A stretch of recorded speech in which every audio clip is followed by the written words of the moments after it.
और I think विशाल। तो कल हम लोग ने कवर किया था। कल हम लोग जावा का टोकन पढ़े थे एक्चुअली। कल गौरव भी आए थे, तो उनको एक बेसिक ओवरव्यू दिए थे कि हम लोग, हाँ प्रिया भी कल ही आई थी, तो उसको बेसिक ओवरव्यू दिए थे कि हम लोग ने क्या मतलब ये ऑटोमेशन को कंप्लीट करने के लिए कितना टाइम लगेगा और कौन कौन सा सब्जेक्ट हम लोग पढ़ने वाले हैं और कितने दिन का ये सेशन रहेगा, ठीक है।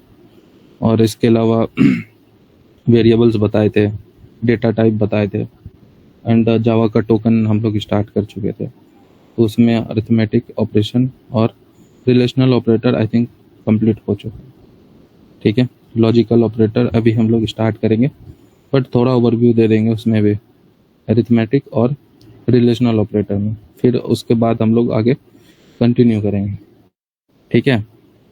और उसके अलावा थोड़ा जावा का हिस्ट्री और बेसिक चीज़ें जो ऑलरेडी आप लोग को मतलब बताया गया था, वही सब चीज़ें बताया गया है इसको कल के लेक्चर में, ठीक है। उसके आगे अभी हम लोग कंटिन्यू कर रहे हैं, ठीक है लोकनाथ। अरिथमेटिक ऑपरेटर हम लोग कंप्लीट कर चुके थे, ठीक है। तो थोड़ा ओवरव्यू दे रहा हूँ कि अरिथमेटिक ऑपरेटर क्या होता है। ऑपरेटर्स वैसे 6 टाइप का होता है, ठीक है। बिट वाइज हम लोग अभी पढ़ेंगे नहीं, क्योंकि ये थोड़ा डेटा स्ट्रक्चर में बांटा जाता है।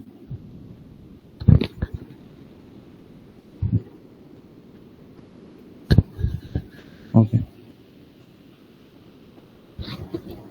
तो अरिथमेटिक ऑपरेटर जो होता है कि जैसे मैथमेटिकल सम मतलब मैथमेटिकल ऑपरेशन करने के लिए जो भी हमें सिंबल का यूज करना पड़ता है, सिंपल सिंपल जैसे कह सकते हैं कि जैसे कैलकुलेटर है, तो सिंपल मैथमेटिकल ऑपरेशन करने के लिए जो भी सिंबल का यूज करते हैं वो अरिथमेटिक ऑपरेशन होता है। जैसे एडिशनल हो गया, सब्ट्रैक्शन हो गया, मल्टीप्लिकेशन हो गया, डिवीजन हो गया, ठीक है।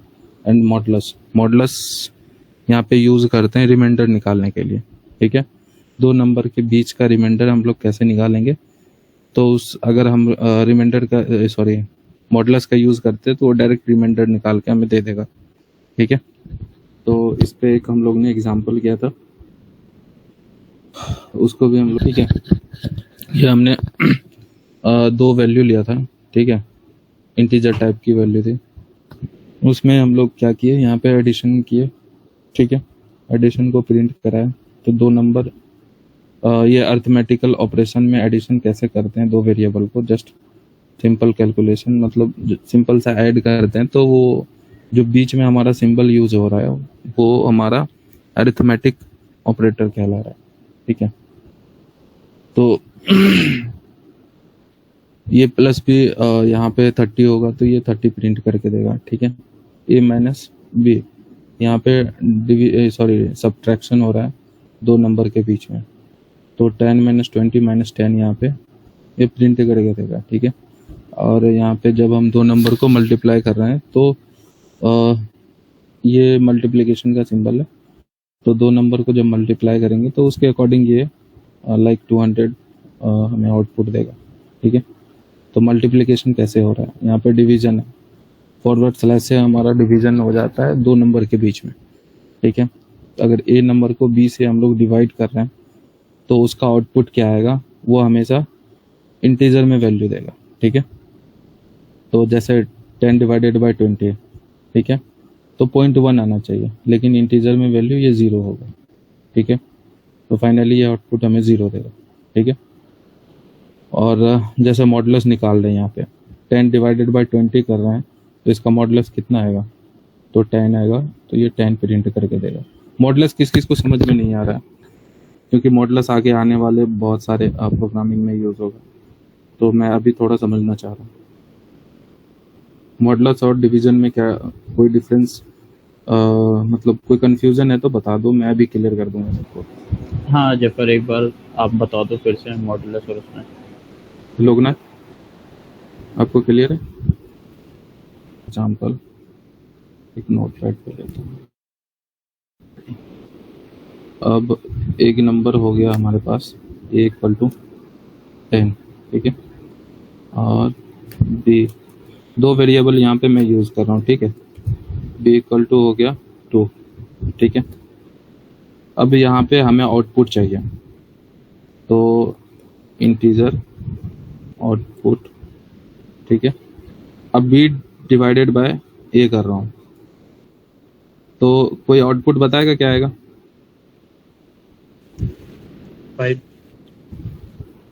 5, ठीक है। अब बी को मैं चेंज कर दे रहा हूँ 3 से। अब कोई बताएगा आउटपुट क्या आएगा?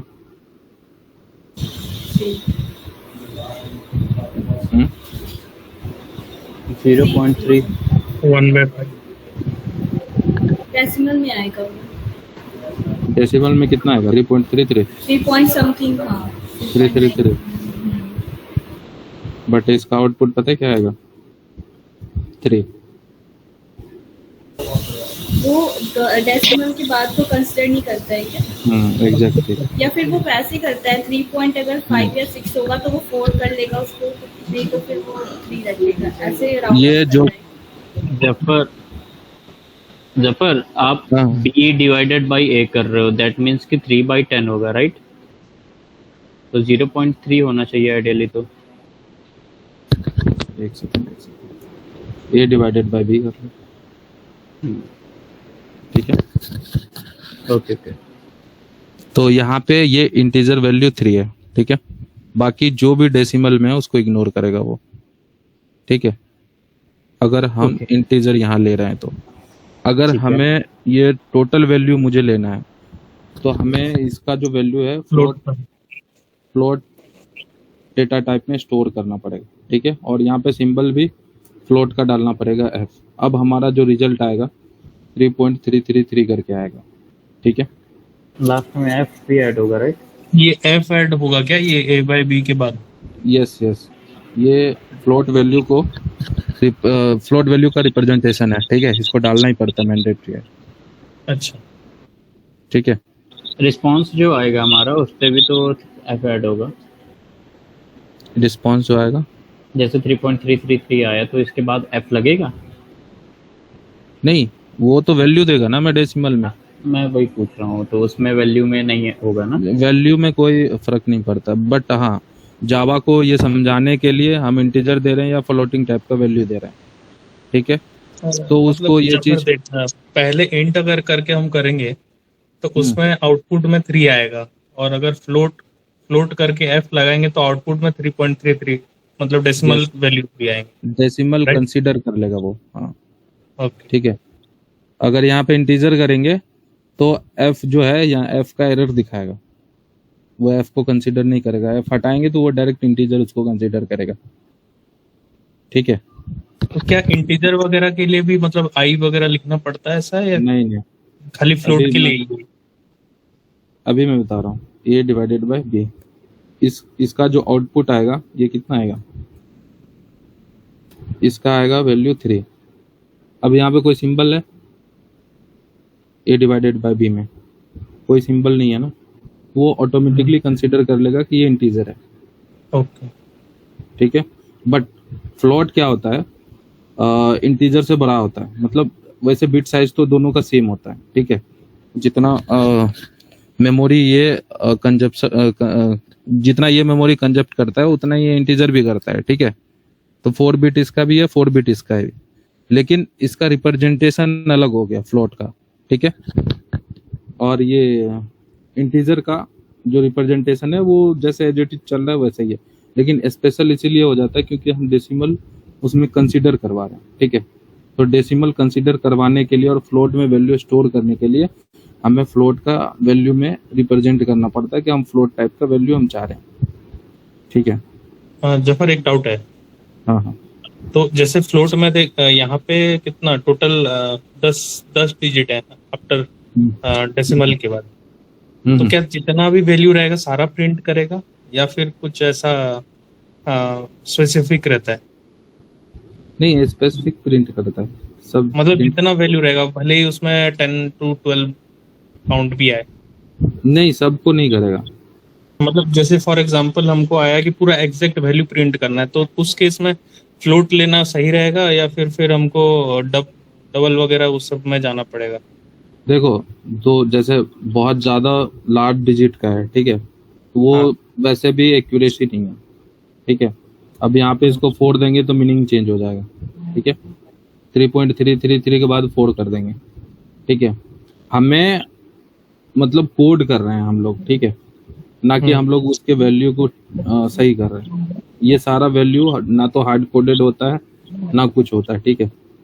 कोई भी वैल्यू हार्ड कोडेड नहीं होता है। इसको, इस वैल्यू का यूज कहीं और कर लेंगे तो इंटरनली वो ले लेगा, ठीक है। हम कुछ भी आउटपुट करेंगे या आउटपुट लेंगे तो डिपेंड करेगा उसके ऊपर कि हम आउटपुट क्या लेना चाह रहे हैं, ठीक है। तो हमें एग्जैक्टली इसके साथ जो वैल्यू है उसके साथ हमें मैच नहीं कराना, ज्यादातर तो नहीं होता है, ठीक है, कि हम वैल्यू को एग्जैक्ट मैच करा रहे हैं यहाँ पे। बट हाँ, कि मतलब एक नॉर्मल सा है कि जो हमें वैल्यू रिप्रेजेंट कर रहा है 3.333 करके, जनरली पता है 3.33 करके वो काउंट करके नहीं कोई काउंट करेगा। ज़्यादा से ज़्यादा 2 से 3 डिजिट के बाद वो अपने अकॉर्डिंग समझ जाएगा कि हमें ये पुट करके ये चीज़ निकाल लेना है, ठीक है। तो अभी तक का केस तो मुझे यही आया है, ठीक है। बहुत ज़्यादा डिजिट पे कॉम्प्लेक्सिटी हमें कोई भी ऐसा क्वेश्चन नहीं आया जिस पे कि हमें इस पे थोड़ा फोकस करना पड़े। रियल टाइम में ऐसा नहीं आया है, समझ रहे हो? ओके ठीक है, तो ये इसका रिप्रेजेंटेशन है। कोई भी जैसे इंटीजर टाइप का है या कोई भी वैल्यू है तो उसके अंदर इसको रिप्रेजेंट करना पड़ता है फ्लोटिंग मतलब ऐप से, ठीक है। फिर जाके वो कंसीडर करता है कि हम फ्लोट में वैल्यू स्टोर करवा रहे हैं इसकी, ठीक है। अदरवाइज ये क्या करेगा, अगर इंटीजर में तो इंटीजर ही स्टोर करेगा, ठीक है। तो ये इसका सिंबल है फ्लोट का। अब जैसा एक इंटीजर वैल्यू ले रहे हैं n इक्वल टू 2 करके, आई थिंक 7 या 8 डिजिट लेता है, ठीक है, नंबर वाला इंटीजर का, ठीक है। तो अब बहुत ज़्यादा लार्ज हमारा वैल्यू हो गया, वहाँ पे हम लोग लॉन्ग टाइप का डिफाइन करेगा। जैसे यहाँ पे हमें डेसिमल में लेना पड़ता है, ठीक है।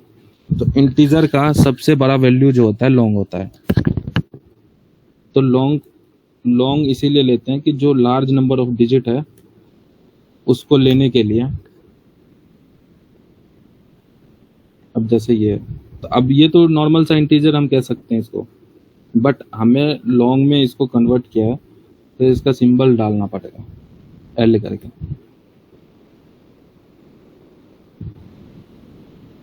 ठीक है। फिर जाके इसको समझेगा कि ये लॉन्ग नंबर है। जैसे फॉर एन एग्जांपल मैं दे रहा हूँ यहाँ पे, एक सेकेंड,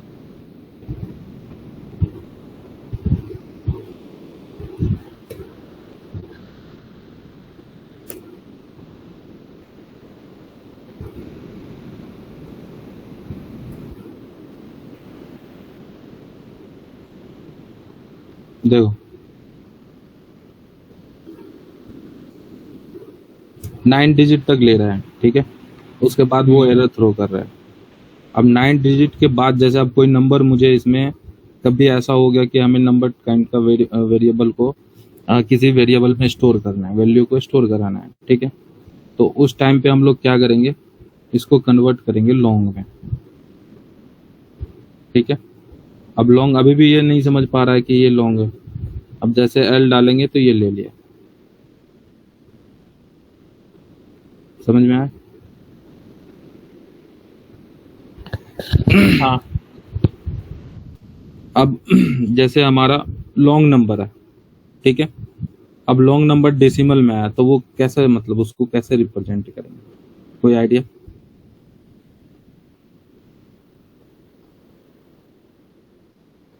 उसके लिए डबल आता है, ठीक है।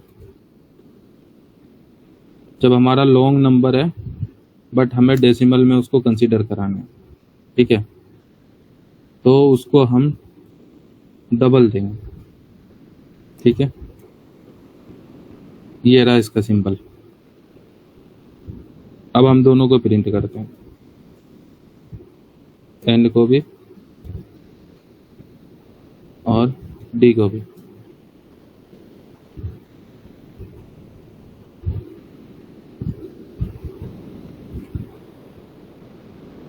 ये छोटा छोटा चीज है लेकिन बहुत इंपॉर्टेंट चीज है।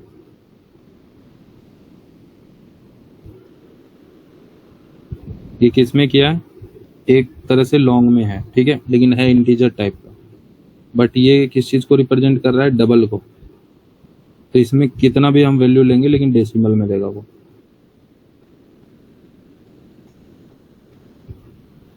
तो अभी तक यहाँ तक क्लियर है डिजिट वाले में लोकनाथ?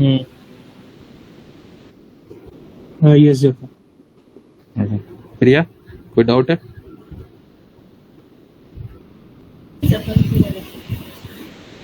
ओके। टीनू समझ में आ रहा है ना? हाँ जफर। अभी तक समझ में आ रहा है ना?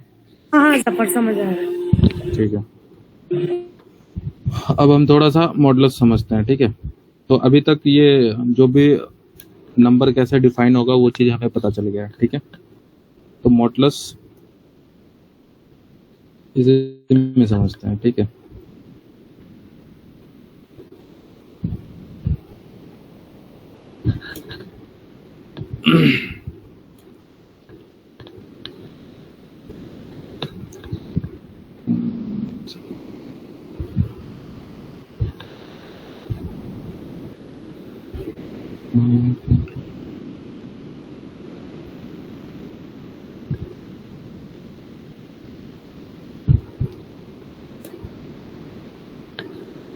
अब यहाँ पे फिर से मैं चलो नंबर तो ऑलरेडी लिया हूँ, ठीक है। अब यहाँ पे इसका मैं मॉड ले रहा हूँ, ठीक है। A divided by A modulus B, ठीक है। अब इसका कोई आउटपुट बताएगा क्या आएगा?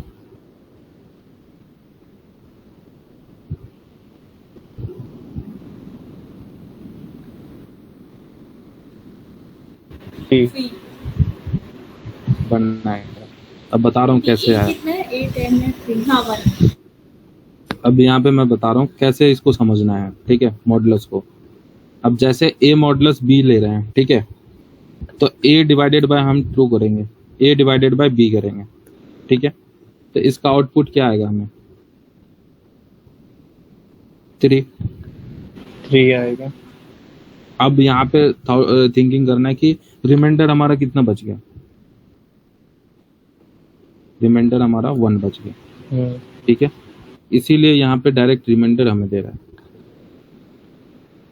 अब इसको हम चेंज करते हैं, बी को 5 करते हैं। अब क्या आएगा?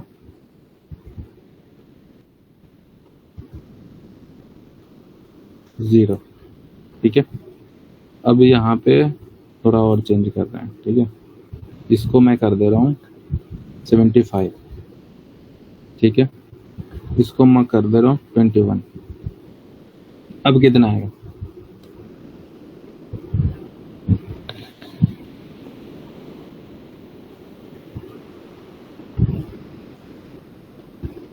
Any idea?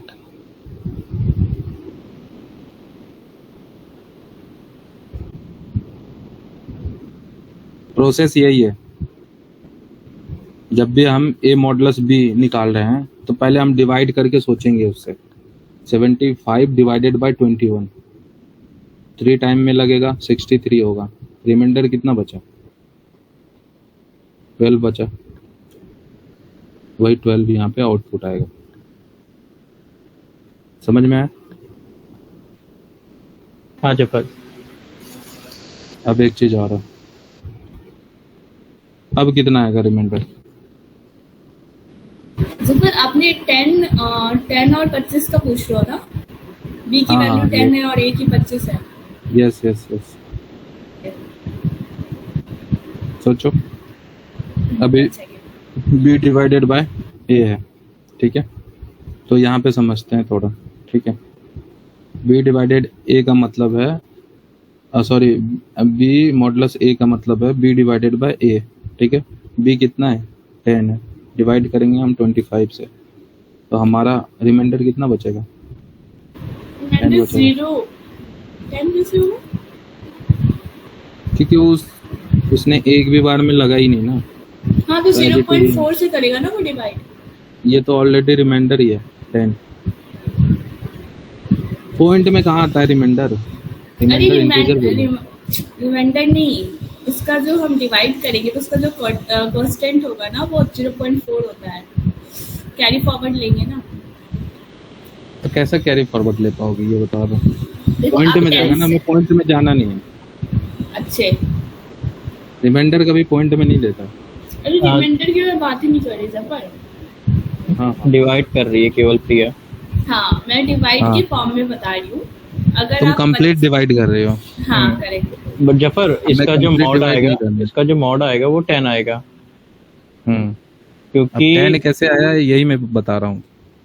जब भी हम डिवाइड कर रहे हैं, ठीक है, जब भी हम डिवाइड कर रहे हैं, जैसे हमारा डिविजिबल जो है डेसिमल में जा रहा है, वहीं पे स्टॉप हो जाएंगे। ठीक है, डेसिमल में हमें नहीं ले जाना, डेसिमल में हमें ले नहीं जाना, हमें सिर्फ और सिर्फ मॉडुलस हमेशा रिमाइंडर को प्रेजेंट करेगा। ठीक है, अब 10 25 से छोटा है तो ये डिवाइड होगा ही नहीं, होगा ही नहीं। रिमाइंडर हमें 10 ही तो मिलेगा। रिमाइंडर जो बचेगा वो 10 ही होगा। ठीक है, इसको समझते हैं यहाँ। ठीक है, ए कितना है हमारा? 10 है। बी कितना है? 20। अब हम यहाँ पे क्या निकाल रहे हैं? ए मॉडुलस बी।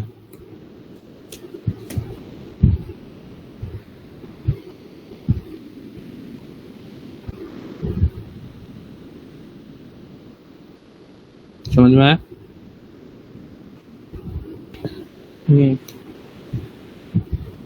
अब एक और रिमाइंडर बताओ।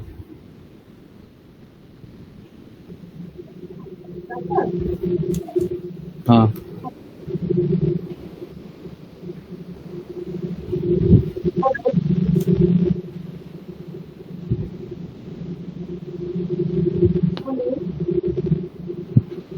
हाँ, यस,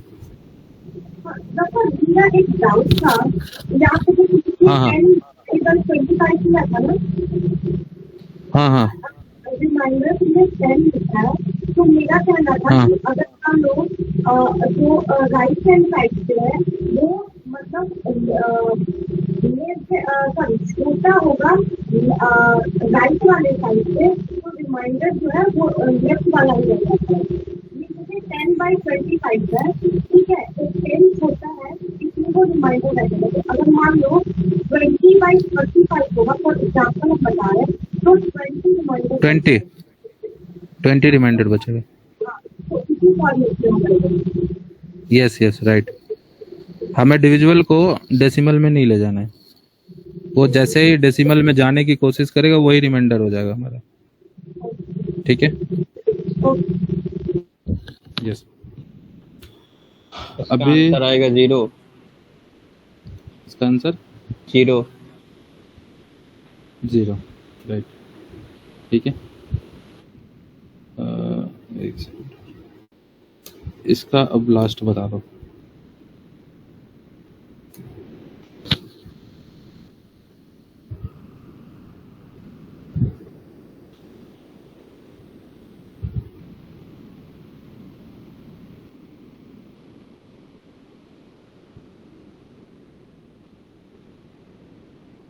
पचास 50। ठीक है, तो आई थिंक रिमाइंडर सबको समझ में आ गया। लोग ना चला गया। ओके, हाँ ड्रॉप हो गया। कोई नहीं, कोई नहीं। प्रिया, शमशेर, क्लियर है ना रिमाइंडर?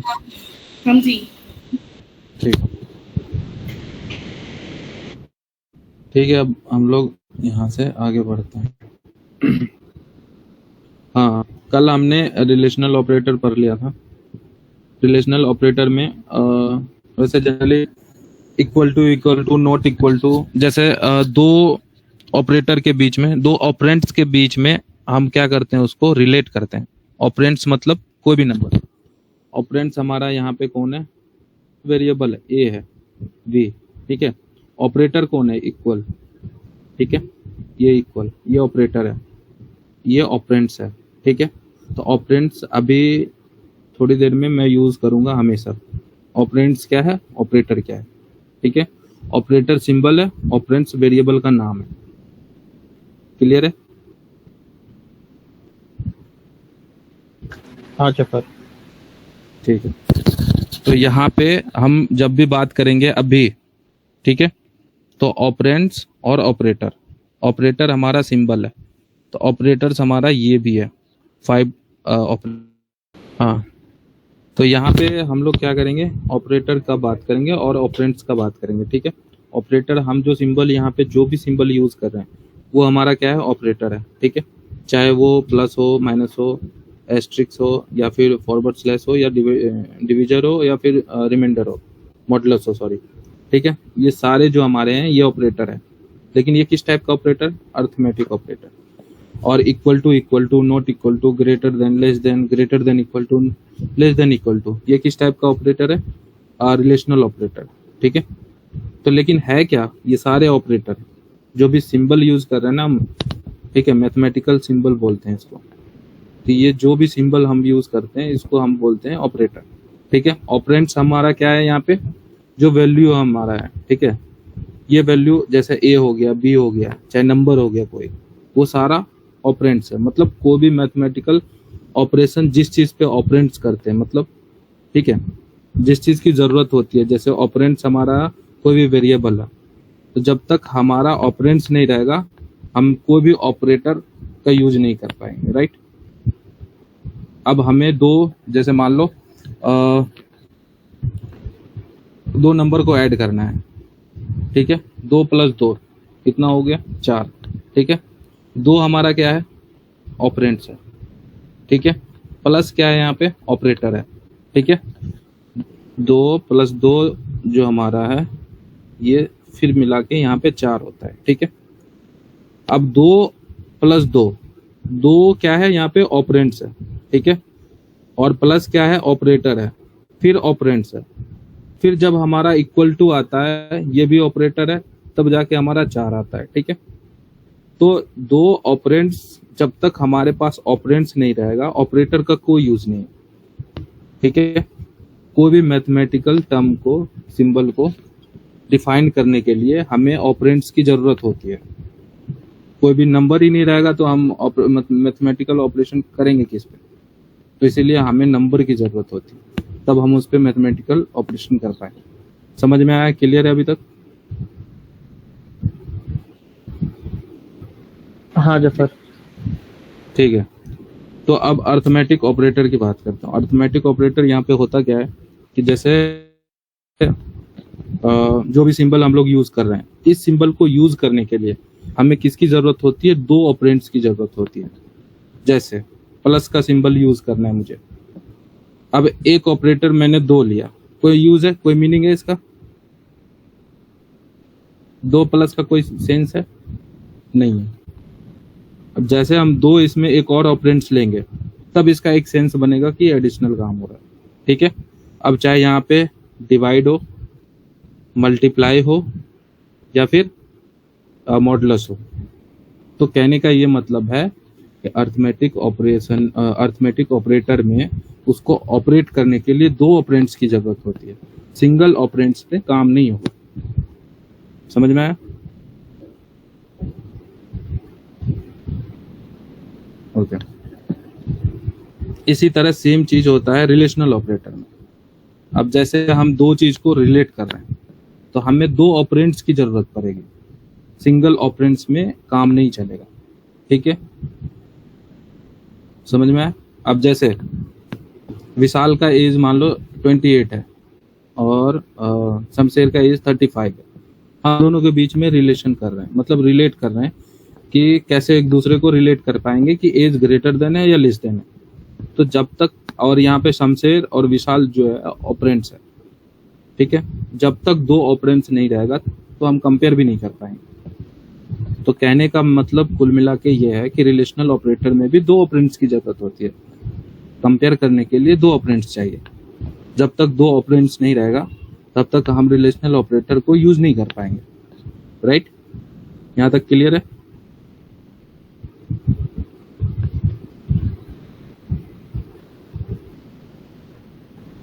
यार रिस्पॉन्ड तो करो। हाँ हाँ सफर, आगे प्रोसीड करिए। ठीक है। अब हाँ, यहाँ पे हमने रिलेशनल ऑपरेटर का कुछ कंपैरिजन किया था। ठीक है, मैं मतलब थोड़ा फास्ट ही खींच रहा हूँ यहाँ पे। ठीक है, और चीजें आगे से रिपीट नहीं करूँगा मैं। तो यहाँ पे जो है ए और बी मैंने यहाँ पे वेरिएबल ले लिया है। ठीक है,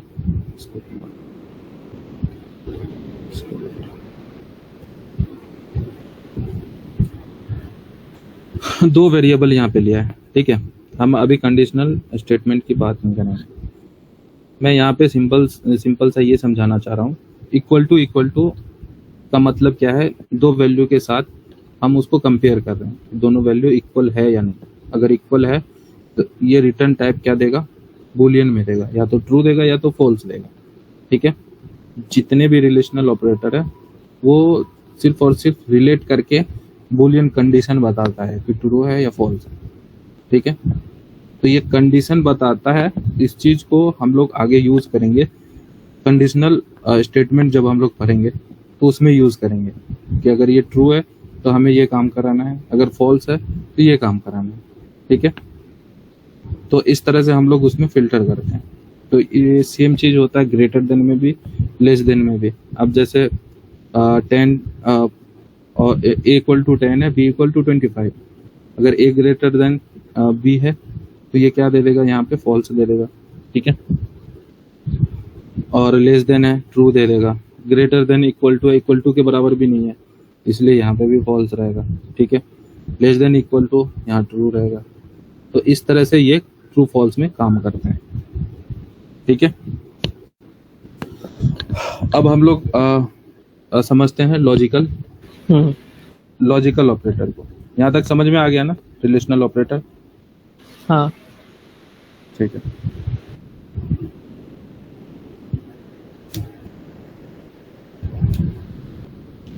रिलेशनल ऑपरेटर।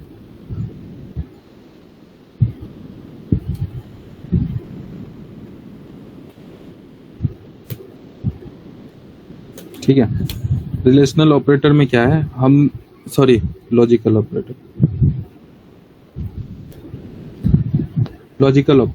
लॉजिकल ऑपरेटर का सेंस यहाँ पे ये है कि मतलब दो ऑपरेंड्स का मतलब ऑलरेडी कोई भी एक कंडीशन होगा। ठीक है, तो मल्टीपल कंडीशन को एट ए टाइम हम चेक करके एक फाइनल रिजल्ट तक पहुंच जा सकते हैं। ठीक है, पहुंच सकते हैं। कहने का मतलब ये है कि मेरे पास मल्टीपल कंडीशन है। ठीक है, मल्टीपल कंडीशन को एट ए टाइम, ठीक है, वो चेक कर सकते हैं। जैसे a इक्वल टू b है। ठीक है, a not equal to b है। जैसे यहाँ पे एग्जांपल में समझा दे रहा हूँ। ठीक है, अब कह रहा है यहाँ पे रिलेशनल ऑपरेटर में अगर a इक्वल टू b है और ये मैं यहाँ पे दो चीजें ले रहा हूँ। ठीक है, एक एंड कंडीशन, एक और कंडीशन, एक नोट कंडीशन। ठीक है, तो एंड कंडीशन कैसे काम करेगा, और कंडीशन कैसे काम करेगा, और नोट कंडीशन कैसे काम करेगा, तो थोड़ा सा इसको पहले समझ लेते हैं, फिर इसके ऊपर मैं एग्जांपल दे दूंगा। ठीक है, एंड ऑपरेटर जो है ये हमेशा डबल एंड से इसको रिप्रेजेंट करेंगे। ठीक है, अब जैसे हमारा एक कंडीशन ट्रू है। ठीक है, दूसरा कंडीशन, ये हमेशा कंडीशन पे बात होगी। ठीक है, एक कंडीशन, जैसे एक रिलेशनल ऑपरेटर दूसरे रिलेशनल ऑपरेटर को यहाँ पे क्या कर रहा है? कंपेयर कर रहा है। कहने का ये मतलब होता है लॉजिकल। ठीक है, एक कंडीशन ट्रू है, दूसरा कंडीशन भी ट्रू है, ये क्या करेगा? कोई बताएगा? ये फिर ट्रू ही रिस्पॉन्स करेगा, ट्रू देगा। ठीक है, एक फॉल्स है और दूसरा भी फॉल्स है, तो क्या देगा? फॉल्स देगा। एक ट्रू है, एक फॉल्स है, क्या देगा? फॉल्स देगा। राइट, एक फॉल्स है, एक ट्रू है, ठीक है, तो यहाँ पे क्या देगा, फॉल्स देगा। अब ये चीज कैसे हो रहा है कि जब तक दोनों कंडीशन ट्रू ना हो तब तक वो ट्रू नहीं दे सकता, मतलब आउटपुट ट्रू नहीं आएगा। ठीक है, हाँ एक चीज और है, जब तक एक उसमें से एक भी कंडीशन अगर फॉल्स हुआ तो सबको फॉल्स करेगा वो, हर एक स्टेटमेंट को फॉल्स करेगा। तो एंड कंडीशन का ये मतलब होता है। ठीक है, अब जैसे क्या होता है कि जैसे एग्जांपल ले रहे हैं हम लोग कि 12th का पेपर था। 12th के पेपर में 5 सब्जेक्ट होते हैं, फिजिक्स, केमिस्ट्री, मैथ, हिंदी, जो भी हो। ठीक है, उसमें से क्या कंडीशन होता है कि एक भी पेपर में अगर 30 मार्क्स से नीचे आए तो उसको क्या कर देता है, ओवरऑल फेल करता है। ठीक है, तो यहाँ पे कंडीशन क्या लग रहा है, कंडीशन ये लग रहा है कि फिजिक्स में भी 30 प्लस आना चाहिए, एंड केमिस्ट्री में भी 30 आना चाहिए, एंड हिंदी में भी आना चाहिए, एंड और जो भी है एक और सब्जेक्ट, सारे सब्जेक्ट में वो क्या होना चाहिए, 30 प्लस आना चाहिए। तब जाके हमारा क्या होगा, एक पास का वो बनेगा कि ये स्टूडेंट पास होगा। ये कंडीशन, सभी कंडीशन एक साथ फुलफिल होगा तब ये पास होगा, अदरवाइज ये क्या हो जाएगा, फेल हो जाएगा। ये एंड कंडीशन है। अब जैसे कुछ एग्जाम ऐसा होता है जिसमें एक सब्जेक्ट ऑप्शनल होता है। ठीक है, तब ऑप्शनल वाले किस में आएंगे, और में आएंगे। तो और कंडीशन कैसे कंपेयर होता है। ठीक है, अब जैसे ट्रू ट्रू ट्रू तो क्या देगा, ट्रू, फॉल्स, ये ऑप्शनल है। ठीक है, ट्रू देगा, फॉल्स,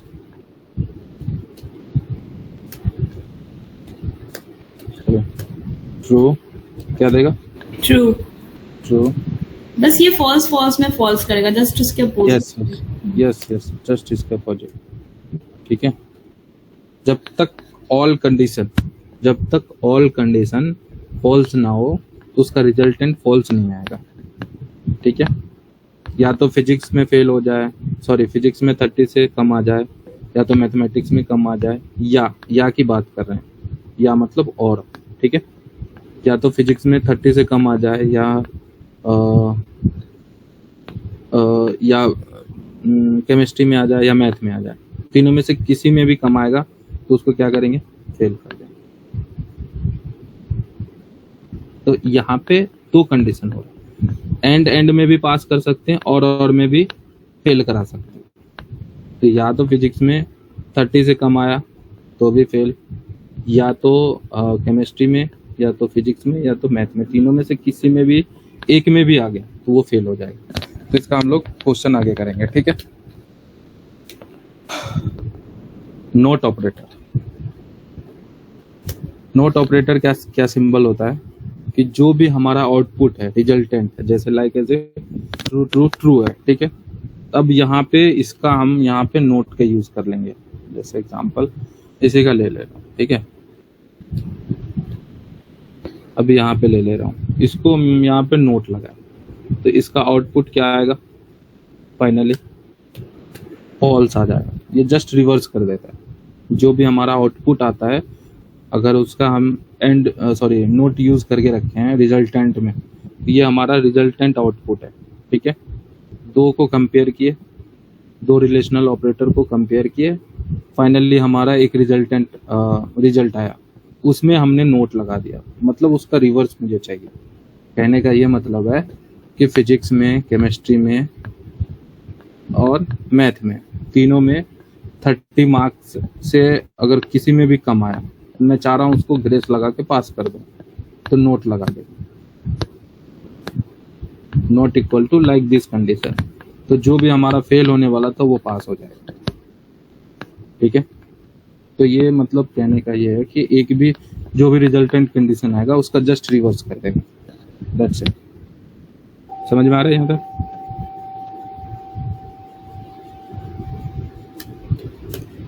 ट्रू। हाँ जफर, ठीक है, ये चीजें समझना बहुत ज़रूरी है। जब भी हम सिनेरियो को वैलिडेट कर रहे होंगे तो ये सब चीज़ यूज़ करेंगे वहाँ पे, ठीक है।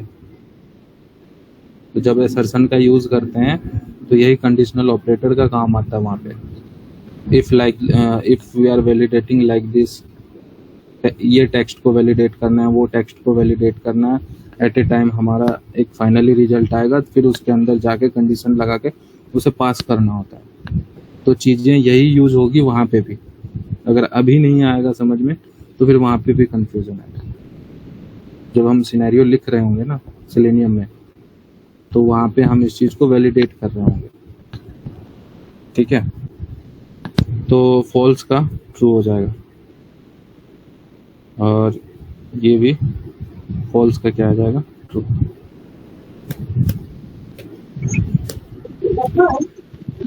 यस, ये वाला जो तुमने ऐसी चीज बताया, तीनों आप तीनों आपकी आवाज़ क्लियर नहीं आ रही है।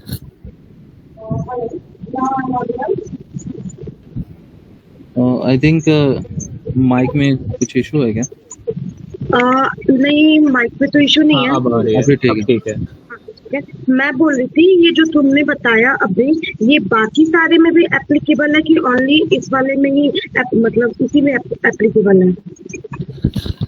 बाकी में भी जो भी हम नोट का जहाँ पे भी यूज करेंगे ना, ठीक है, कहीं पे भी नोट का यूज करेंगे, अगर ट्रू है तो उसको फॉल्स कर देगा, वो फॉल्स है तो उसको ट्रू कर देगा।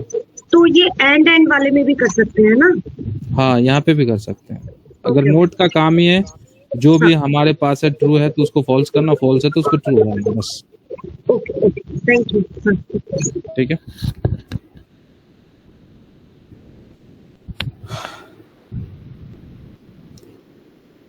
अब चलो ठीक है। तो हम लोग थोड़ा सा असाइनमेंट ऑपरेटर भी समझ लेते हैं यहाँ पे, ठीक है। हमें आज यूनिटी और टर्नरी तीनों चीज कंप्लीट करना है, फिर हम कल एक कंप्लीट, आज की क्लास में ये पूरा कंप्लीट करेंगे, राइट? सारे हाँ, operator. Yes okay. Yes yes. और कल एक एग्जांपल लेंगे कंप्लीट, उस पे सारे ऑपरेटर्स का यूज करेंगे, ठीक है। रियल टाइम सिनेरियो कोई उठाएंगे, वहां से कंप्लीट करेंगे। तो अभी इस चीज को हम लोग समझ के रखेंगे और इस पे हो सकता है तो कोई भी क्वेश्चन प्रैक्टिस करके कंप्लीट कर लेना, ताकि रिवीजन हो जाए, ठीक है, खुद से भी। तो यहाँ पे अभी क्या है, असाइनमेंट ऑपरेटर समझेंगे। असाइनमेंट से हमारा मतलब, असाइनमेंट कीवर्ड से कुछ समझ में आ रहा है कि मतलब कोई भी वैल्यू असाइन करने के बाद असाइन करेंगे। यस यस, कोई भी वैल्यू को, हाँ हाँ, एनी वैल्यू। सफर, ये जो इंटरफेस आप यूज कर रहे हो ना कोडिंग एग्जीक्यूट करने के लिए, हाँ हाँ, ये आप शेयर कर देना ना, ताकि हम भी इसको इंस्टॉल करके एग्जीक्यूट करके चेक करें इंटेलिजेंट आफ्टर, जब सेशन खत्म होगा देन। ठीक है। मैं इसको ना एक फाइल बना के सारा चीज कंप्लीट शेयर कर देता हूँ, ठीक है। हाँ, तो असाइनमेंट से हम लोग को कुछ समझ में आ रहा है कि असाइनमेंट का किस लिए यूज होता होगा। It is used to assign a value to variable, to any variable. ठीक है।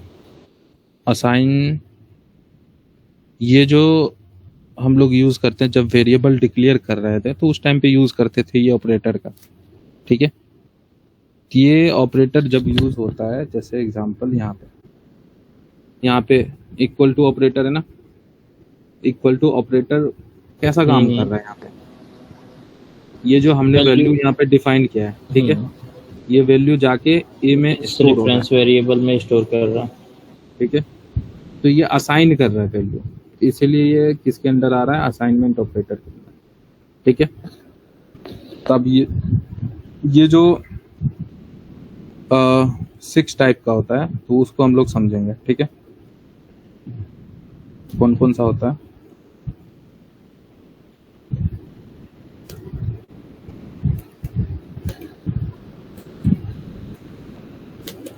एक होता है इक्वल टू,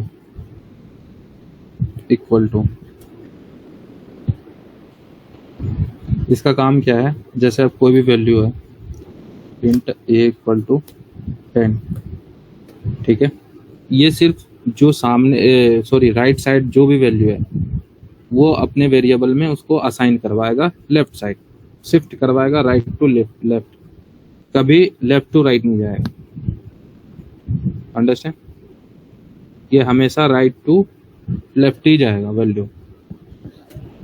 अब हम यहाँ पे क्या करेंगे, एक v वैल्यू उसमें हम ये डालेंगे, तो हमारा यहाँ पे v में कितना वैल्यू होगा,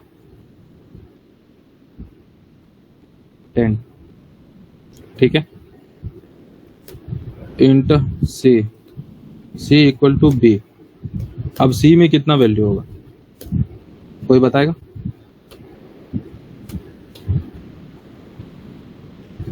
अब हम एक और वेरिएबल यूज कर रहे हैं, b इक्वल टू a। अब ये कोई बताएगा कितना होगा?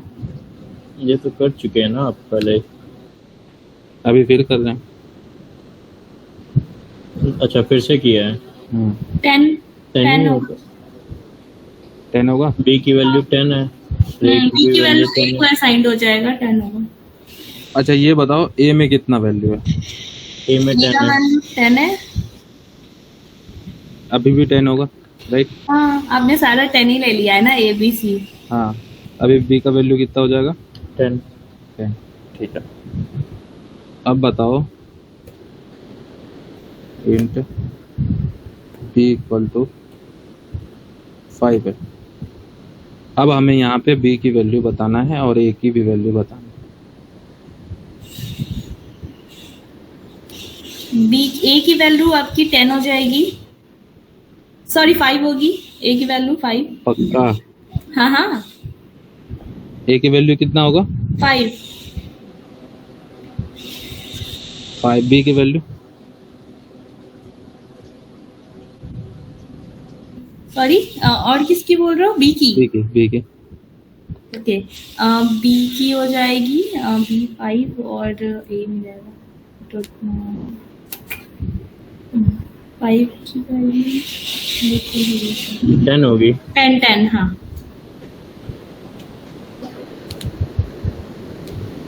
b में कितना होगा?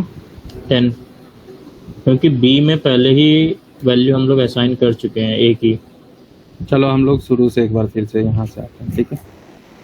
अभी इस कंडीशन पे फिर जाके इसको ट्रैक करना इजी हो जाएगा, ठीक है? अभी यहाँ पे बताओ a की वैल्यू कितनी है? यहाँ पे a की वैल्यू जो है वो 10 है। ठीक है, और b की वैल्यू कितनी है? 10 है। 10 है, राइट। अब यहाँ पे बताओ c की वैल्यू कितनी है और b की कितनी है? c की कितनी है? 10। 10। b की कितनी है? 10। ठीक है, अब यहाँ पे मुझे बताओ b की कितनी है और a की कितनी है? 10। जफर, हाँ, मुझे एक चीज क्लियर करिए, हम पहले वाले का वैल्यू दूसरे को असाइन करते हैं ना? वो अपना दूसरे वाला वैल्यू अपने को ले लेता है, पहले वाले से उसको मतलब नहीं रहता है कि मेरे पास कितना है। सपोज लाइक b का 10 है, ठीक है, और a के पास वैल्यू 5 है, तो b इक्वल टू a, तो b की वैल्यू हम 10 में असाइन करेंगे ना, तो a की वैल्यू 10 हो जाएगी। देखो यहाँ पे काम कैसे, वही मैं समझाना चाह रहा हूँ, ठीक है? कंफ्यूजन है थोड़ा सा तुमको। a की वैल्यू यहाँ पे 10 होगी। 10 होगी। अब देखो यहाँ पे काम कैसे कर रहा है, ठीक है? अभी यहाँ पे कितना है a की वैल्यू? 10।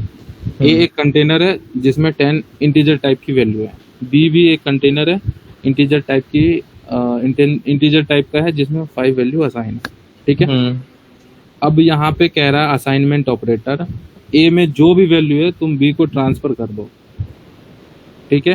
अब b के पास जो भी है वो रिमूव करके a की वैल्यू रख लेगा। हाँ बिल्कुल, समझ रहे हो? तो इसीलिए a के पास कितना था? 10 था। तो अब कह रहा है कि b को भी ये वैल्यू इतना ही होना चाहिए, तो b के पास पहले 5 था, वो उसको हटा दिया, अब वो 10 रख लिया, ठीक है? इसीलिए अब a के पास भी 10 है, b के पास भी 10 है। समझ में आया प्रिया? हाँ ठीक है। अब क्या है, फिर बी के पास अभी 10 है, ठीक है। अब कह रहा है कि हम असाइनमेंट ऑपरेटर कहाँ यूज कर रहे हैं, सी के साथ, ठीक है। तो कह रहा है कि सी जो है वेरिएबल, ये इसके पास कुछ भी नहीं है, ठीक है। तो ये क्या करेगा, बी की वैल्यू टोटल अपने पास रख लेगा, और पहले जो भी होता है उससे उसको कोई मतलब नहीं होता। सामने वाला अगर जो दे रहा है उसको लेना पड़ेगा, ये मैंडेटरी है, ठीक है। अब यहाँ पे क्या है, b इक्वल टू ए। अब b के वैल्यू तो 10 है ही, c से हम कंपेयर कर नहीं रहे हैं, ठीक है। तो हाँ। a का वैल्यू ऑलरेडी हमारे पास कितना था, 10 था। तो b में भी 10 था, तो 10 को पहले वाले को रिप्लेस करेगा, a की वैल्यू लेगा करंट में। हाँ सुना है प्रिया? तो ऐसे का, हाँ, तो ऐसे वैल्यू असाइन होता है। तो इस चीज को समझना बहुत जरूरी है कि हम इसको कब ट्रैक करते हैं, जब हम फॉर लूप यूज करेंगे ना, हमारी वैल्यू कैसे चेंज होता है हर एक लूप में। तो उस चीज, अभी अगर ये चीज समझ रहे हैं तो लूप में समझना इजी हो जाएगा कि हमारा वैल्यू कैसे इंक्रीज हो रहा है, कैसे डिक्रीज हो रहा है, ठीक है। हमारा वैल्यू अगर बाहर असाइन कर रहे हैं तो वो कैसे कैसे इंक्रीज हो रहा है लूप में जाने के बाद, ठीक है। तो हम लोग का इसमें मेन फोकस है कि लूप को टारगेट करना, लूप कैसे एग्जीक्यूट करेंगे।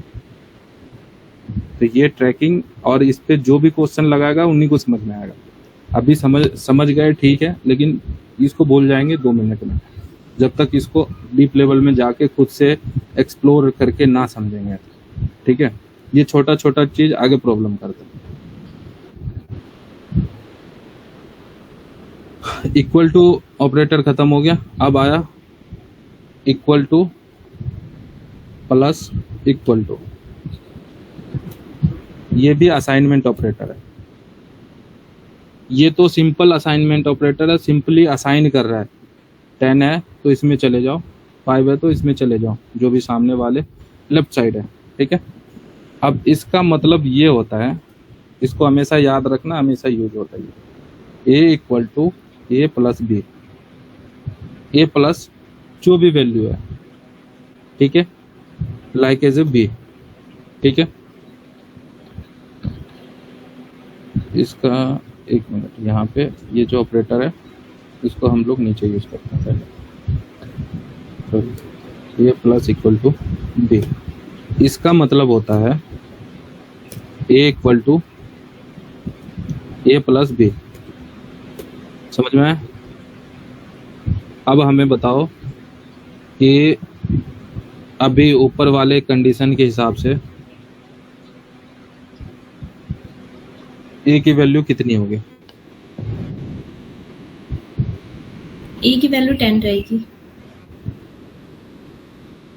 ए की वैल्यू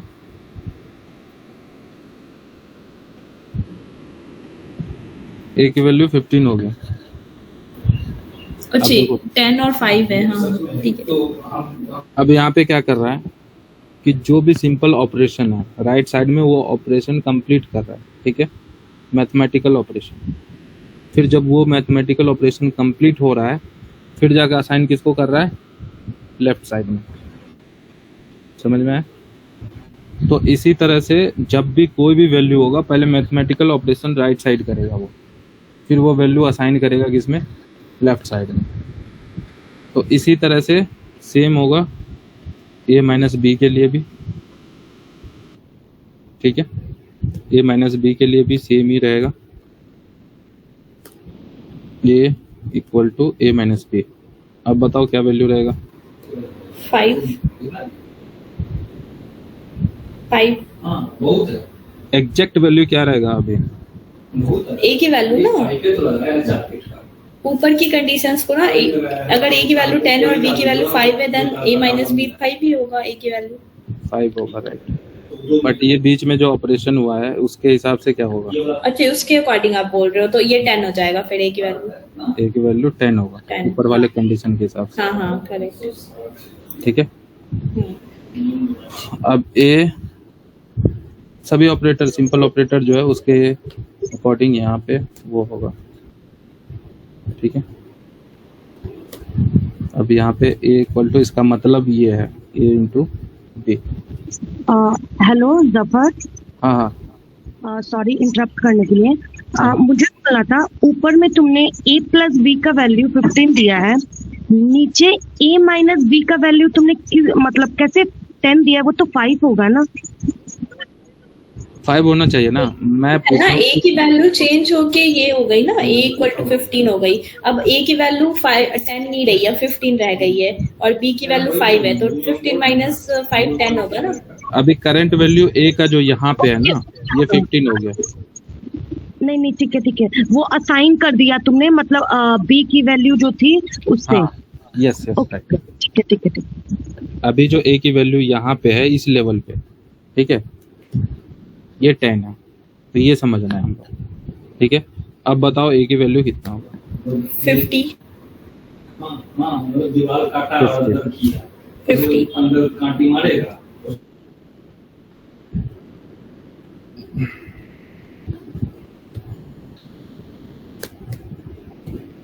अब कितना होगा?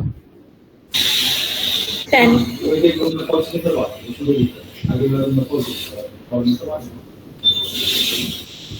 तो वो हो सकता है 10 होगा। अब ये सेम चीज मॉडुलस के लिए भी होगा, ठीक है। ये मॉडुलस इक्वल टू बी। अब इसका बताओ। 0 ये मॉडुलस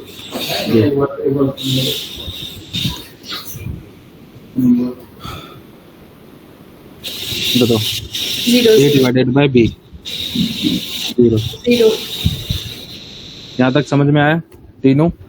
हाँ हाँ, हाँ जफर, समझ आया। समझ गए ना?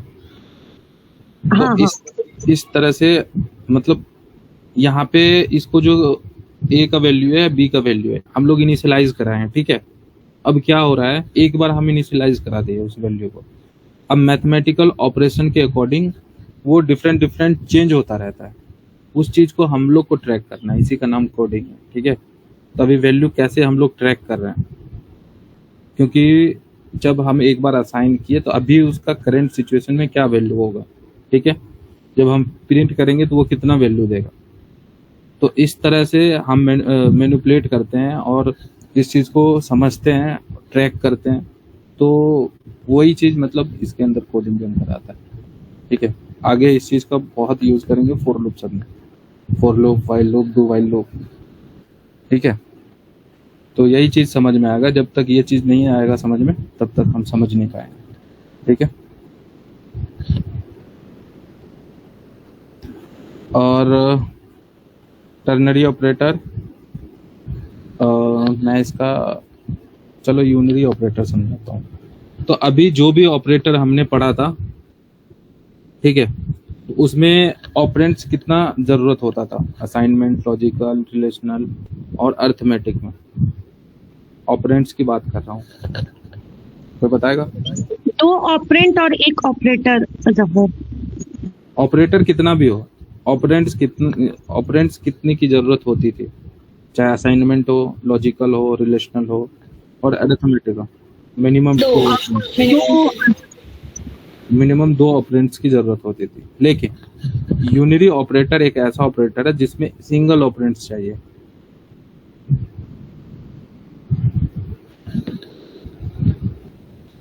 समझी?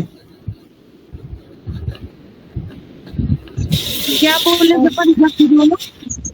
जो यूनरी ऑपरेटर है ना, उसमें उसका ऑपरेशन करने के लिए सिर्फ सिंगल ऑपरेंड चाहिए मुझे, ठीक है। मतलब यूनरी ऑपरेटर में सिंगल ऑपरेंड्स की जरूरत होती है। जैसे 2 एक ऑपरेंड्स है, ठीक है। अब 2 प्लस प्लस करेंगे तो वो 3 हो जाएगा, ठीक है। तो इसका ये मतलब है कि हम कोई भी मैथमेटिकल ऑपरेशन कर सकते हैं यूनरी ऑपरेटर में होंगे, लेकिन उसमें ऑपरेंड सिंगल रहेगा सिर्फ, ठीक है। हमें 2 ऑपरेंड्स की जरूरत नहीं है, कहने का ये मतलब है। अब हम लोग यूनरी ऑपरेटर बताते हैं, ठीक है। यूनरी मतलब सिंगल, ऑपरेटर मतलब या ऑपरेंट्स में कह दो तो सिंगल ऑपरेंट्स की जरूरत होती है, उसी को यूनरी ऑपरेटर बोलते हैं, मतलब सिंगल ऑपरेंट्स की जरूरत होती है। तो ए प्लस प्लस हो गया, ठीक है, ए माइनस माइनस हो गया, प्लस प्लस ए हो गया और माइनस माइनस ए हो गया। यहाँ चीज समझ में आया? ये 4 तरह का होता है, ठीक है। एक प्री होता है, एक पोस्ट होता है, ठीक है। ये क्या है? पोस्ट है, post increment, post decrement, pre increment, pre decrement. नहीं समझ में आया? समझ।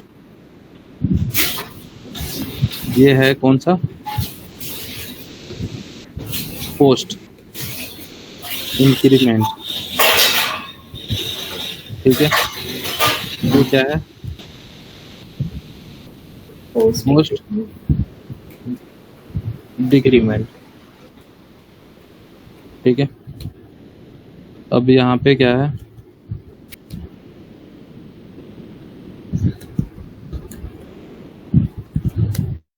ये प्री इंक्रीमेंट,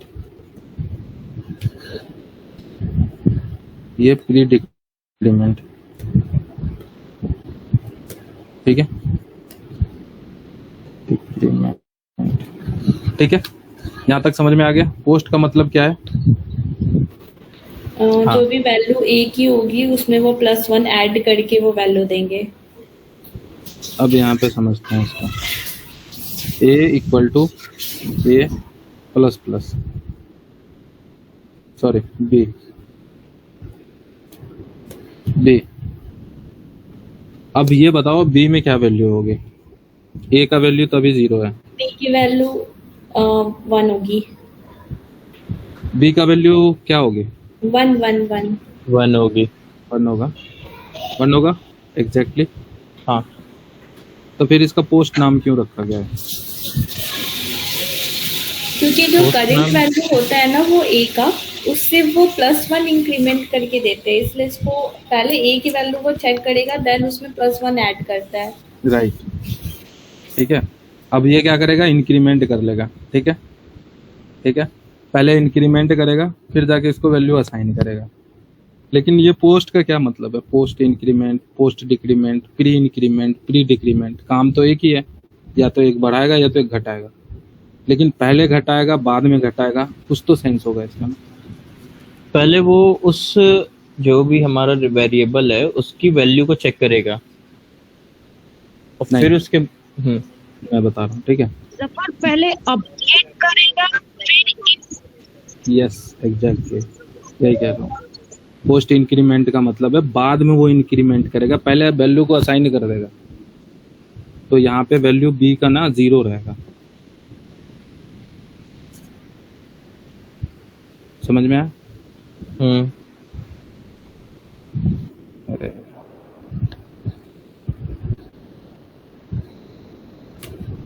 ठीक है, यहाँ तक समझ में आया? अब मैं सी का वैल्यू बी प्लस प्लस से ले रहा हूँ, तो सी का वैल्यू बताओ। कर्जर हटाना, सी बी का वैल्यू उठाया है, सी का वैल्यू है नहीं, 0 है। 1 होगा। 1 होगा हाँ पक्का? हाँ हाँ 2 हो जाएगा? हाँ 2 होगा, क्योंकि ऊपर जो बी का वैल्यू असाइन हुआ है वो 1 है ना कि 0। बी की वैल्यू 1 है? अगर आपने बी की वैल्यू 0 क्यों डाला है यहाँ पे? क्योंकि B की वैल्यू 1 है? 1 हो जाएगा ना। हाँ हाँ बी फिर की आप वैल्यू यहाँ पे बाद में 1 हो जाएगा हाँ पक्का? हाँ पक्का पक्का।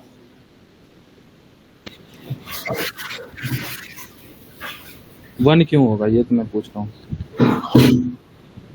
वो किस में असाइन करेगा? इंक्रीमेंट किस में करेगा?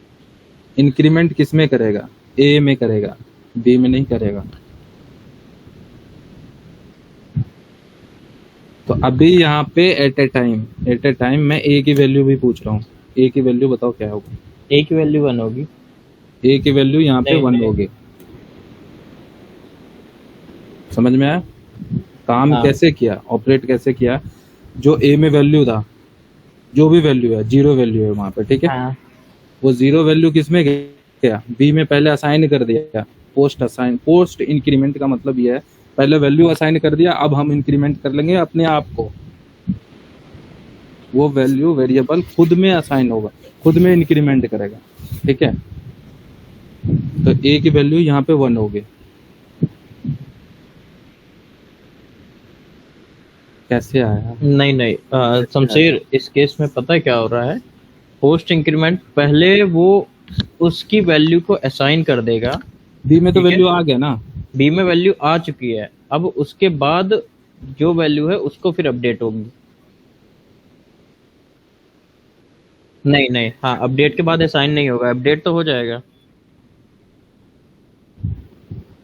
तो यहाँ समझ में आया? अब सी का वैल्यू बताओ कितना? सी की वैल्यू 0 होगी। सी की वैल्यू यहाँ पे 0 होगी, राइट? अगर हम इसको ए बनाए तो क्या होगी? अगर ए बनाएंगे तो फिर One सी की होगी। वैल्यू होगी और C की ए की value- वैल्यू 2 हो जाएगी। सी की वैल्यू कितनी होगी? 1 वन और ए की वैल्यू 2। 2। समझ मास्टर में आ रहा बना है? दिए। मास्टर बना दिया जफर तुमने।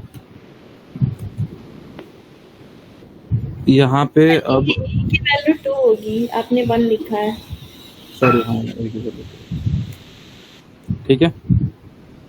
अब यहाँ पे ये बताओ, D equal to plus plus A. अब ये बताओ ए की वैल्यू और डी की वैल्यू पहले बताओ। डी की वैल्यू 2 सॉरी डी की वैल्यू होगी 1 और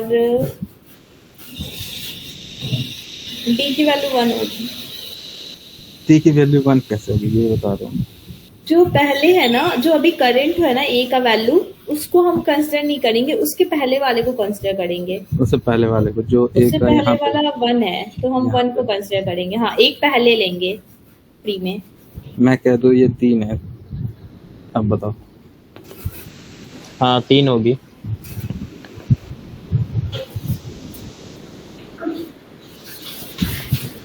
अच्छा, ये पहले वो ऐड ऑन कर देगा। अब ए की वैल्यू बताओ, क्रिया बताएगी ए की। ये प्री है ना, 1 होगी। 1 क्यों होगी? 3 होगी।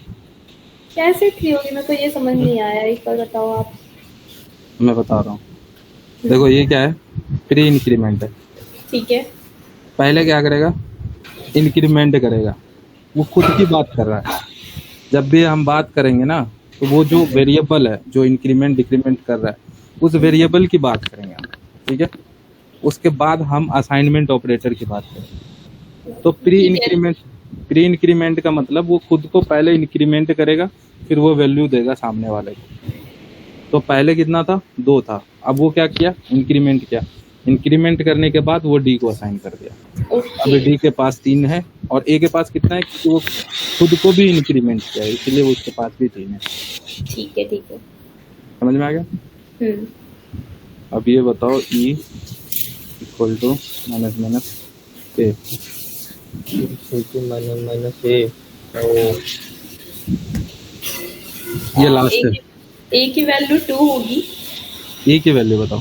ई की वैल्यू 2। ई की वैल्यू 2 होगी और ए की भी 2 होगी। और ए की वैल्यू कितनी होगी? 2। ठीक है, समझ में आ गया ना? सही है, गलत नहीं। हाँ सही है, सही है। अब इस तरह से ये बता दो लास्ट।